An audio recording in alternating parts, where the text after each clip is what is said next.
இன்றைக்கி வெண்டைக்காய் பொரிக்குழம்புங்க. காரக்குழம்புன்னு சொல்லுவாங்க, வத்த குழம்புன்னு சொல்லுவாங்க. வெண்டைக்காய் ஒரு 1/4 கிலோ வெண்டைக்காங்க, ஒரு 3 பூண்டு எடுத்துக்கணும், 3 தக்காளி, 2 வெங்காயம், கொஞ்சம் ஒரு கோலி உருண்டை அளவுக்கு, சின்ன கோலி அளவுக்கு ஒரு புளி எடுத்துக்கணுங்க. அதுக்கு அப்புறமா 2 ஸ்பூன் மிளகாத்தூள், ஒரு 1/2 ஸ்பூன் உப்பு, கொஞ்சம் மஞ்சத்தூள், 2 காஞ்ச மிளகாய் போடணுங்க. கொஞ்சம் புளி ஊற வச்சு நம்ம கரைச்சி ஊற்றிக்கணுங்க. இப்போ நம்ம எப்படி செய்கிறோன்றது பார்த்துக்கலாங்க.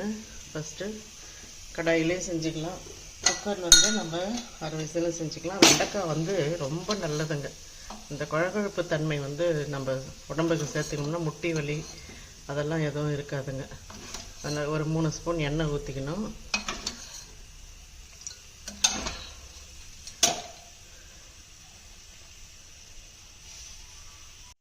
பாருங்கள், இது வடகங்க. வடகம் போட்டோம்னா ரொம்ப நல்ல வாசனையாக இருக்கும்.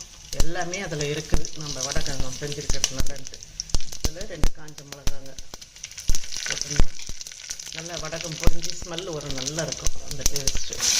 அதில் வெங்காயம் போட்டோம்னாங்க.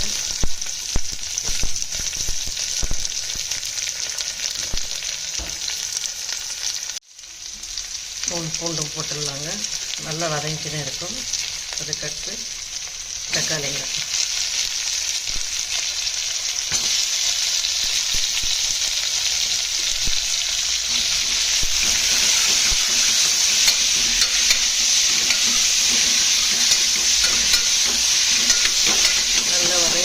நம்ம வெண்டைக்காயை போட்டு குழம்பு வச்சுருக்கோம்.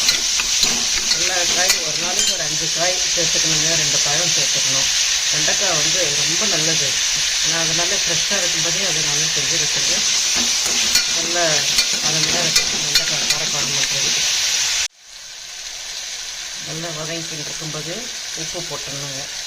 ஒரு 1/2 ஸ்பூன் உப்பு.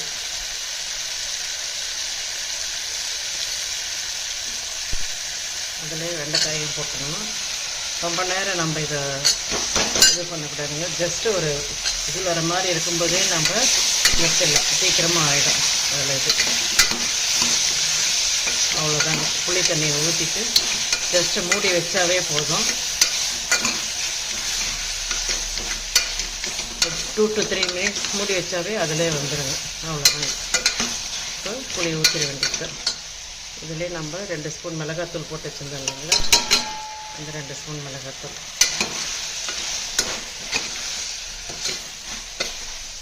அவ்வளோதாங்க. புளி தண்ணி ஊற்றி வச்சுட்டு சரியாயிடுச்சு. பாருங்கள், புளி தண்ணி ஊற்றியாச்சு. நல்லா கொதிக்குது. அதில் தேங்காய் ஒரே ஒரு 3 பீஸ் தாங்க, குட்டி குட்டியாக ஒரு 2 inches அளவுக்கு தேங்காய் போட்டு மூடி வச்சுட்டாவே சரியாயிடுச்சு. அவ்வளோதான். ஒரு 3 to 4 மினிட்ஸ். அவ்வளவுதாங்க.